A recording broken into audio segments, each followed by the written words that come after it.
Okay, Jenny wants to know, what do you think is the biggest challenge facing the feminist movement in 2016? For people who really want to do something, book clubbers, beyond reading, what are some of the concrete things you think they can do, direct action that can be taken to fight for change? I think the biggest challenge is, again, it comes back down to tone. Yeah. Feminism has become such a big hot potato. You know, it's like it's a hot newsworthy subject now in America, in the UK, and in parts of Europe in a way that it wasn't 10 years ago. You could not get arrested if you wanted to talk about feminism. I went and pitched an idea of writing a column about funny feminism to a leading women's magazine. They went, we couldn't write about feminism in a women's magazine, which is why I went away and wrote How to Be a Woman. Now they are commissioning stuff every week. It's a huge clickbait thing. People want to read about feminism, but many people have been put off feminism in the last couple of years because the tone gets so heated.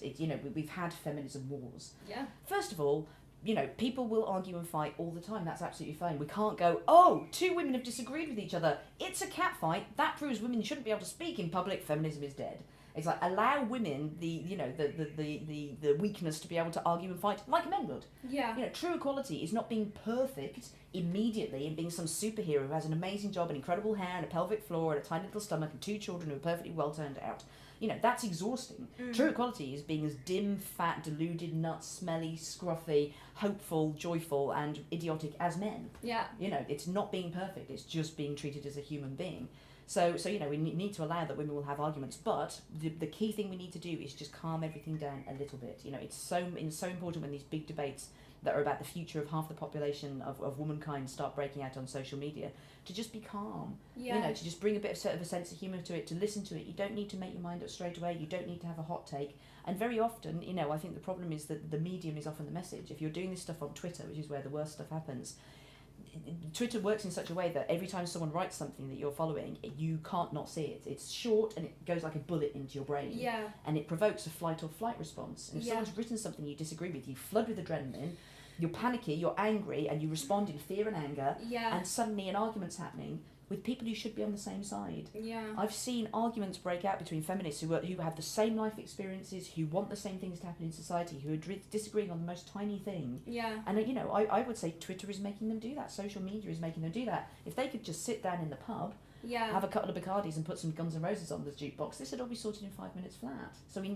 but that's another reason why we need to get more women in tech, because I think if women were inventing social media platforms, they would be completely different to Twitter. It would be much easier to break out and have relaxed conversations and talk about things at length. Yeah. And and be able to interject some humour into it and let people know what emotions you're having, rather than these shouty little statements. Yeah. It's everyone waving a placard at the same time. Yeah. That's not a conversation. Yeah. So we've seen all the placards, we know what all the issues are now. Yeah. Now we need to move it somewhere where we have these conversations. And in terms of, so that's the bad stuff. The good news is that there are places where you can have these conversations. Like one of the most hopeful things that's happened in this country in the last couple of years is the formation of the Women's Equality Party, because they have said, okay, let's form a party that is just about women's issues, and we're going to open source policy. Yeah. So they don't have an idea for what this party should be, other than let's find out what women want. Yeah. And they are now just consulting all up and down the country. And you can go now and be a member of the Women's Equality Party, attend these meetings, and talk about the problems in your life and the things that you think would solve it.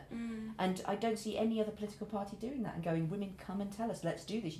A party is being built from the ground up now that is inclusive of everybody, that's stated it wants every kind of woman involved in that, whatever your class, whatever your age, whatever your ability, whatever your ethnicity, whatever your religion or your sexuality. Go there, talk about being a woman, and come up with some ideas. Yeah. I love a bit of direct action. Yeah. No, direct action is super cool. If you do think that one of the things you want to do on earth is make the world a better place, which is what being a feminist is, what being a decent person is, then you have to make sure that you are aware of what you are subconsciously thinking about anybody who speaks up. Yeah. Because I think we have this subconscious belief that someone can only speak up if they are perfect and have the answers to everything. Yeah. We are basically waiting for a feminist Jesus to come along who is going to write the feminist Bible that has everything in it, or has written the feminist TV show that has everything and everyone in it, or makes the film that tells the story of everyone. Yeah. And that is, of course, impossible. Yeah. Because again, you just say to yourself, are the men doing this? Yeah. Are we expecting a man to come along and write a book that would provide the answers and speak for 3.3 billion men?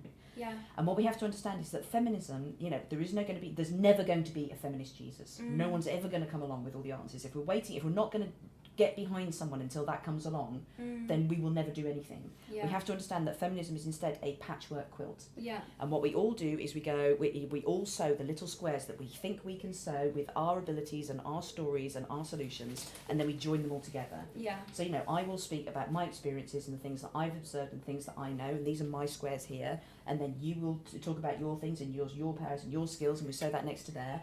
And then, you know, then you get someone who's like from the transgender movement talking about their experiences, and they sew their thing, and you make sure it's sewn to yours. Yeah. You make sure you're all working together. You make sure that everybody's squares are equal. Yeah. But you make sure that we're working on this together. Feminism is a collaborative effort. Yeah. It's not waiting for one feminist Jesus to come along. Yeah. You talk about this in your book, how in Moran Manifesto specifically, how, you know, Germaine Greer was one of your big inspirations, one of the first pieces of text that you read and whatever else, and that while you disagree with some of the comments that she made later on, you still appreciate the contributions that she's made, even though she can't speak for you on every single specific topic. Yeah, no, absolutely. I mean, I absolutely fundamentally disagree with Germaine Greer's viewpoint on trans issues and, you know, her belief of what a woman is. I come from the point of view that, you know, you are what you say you are. Yeah. You know, whether you're saying you're a man or a woman or a gay space alien, because I was brought up on David Bowie. I just believe what people tell me they feel they are. Yeah. But to trash everything that Germaine Greer did, first of all, misunderstands what you're standing on as a woman. To have the power to be able to, and the public platform and the vocabulary to speak out against Germaine Greer and call her a bad feminist, is to misunderstand that she has given you half those words and that platform and that ability to do that. You know, we are all standing on the shoulders of our aunts. And particularly, and it happens in sort of every sort of, you know, political movement and movement for social change, but it's particularly noticeable these days because so much of our talk about these things happens on social media, that we don't bring our elders with us. We're not taking into account what other previous generations did because they're not on social media. Yeah. They're not part of the conversation. We like to think, well, we've moved on from that. We just, you know, these people are outdated. You know, we're doing things a different way now. And you need to have your tribal elders. Yeah. You know, you need to have the old people sitting around because we're going to have to fight a lot of battles in order to change things. And these people have fought these battles before. They know the right language to use. They know how you can change legislation. They know the kind of alliances that you need to make. They've gone through these different tactics before. You need people who've been in wars.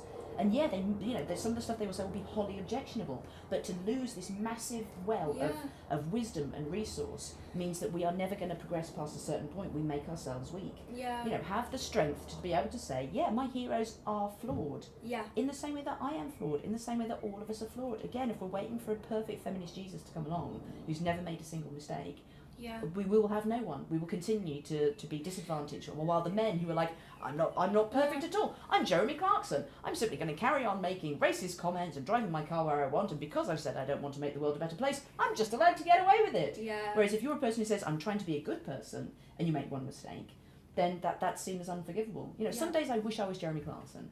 I could just get up, say 10 absolutely, you know, just, you know, untenable, horrendous things before breakfast. And because he's essentially saying, Bagsy, no returns. Yeah. You know, nothing happens.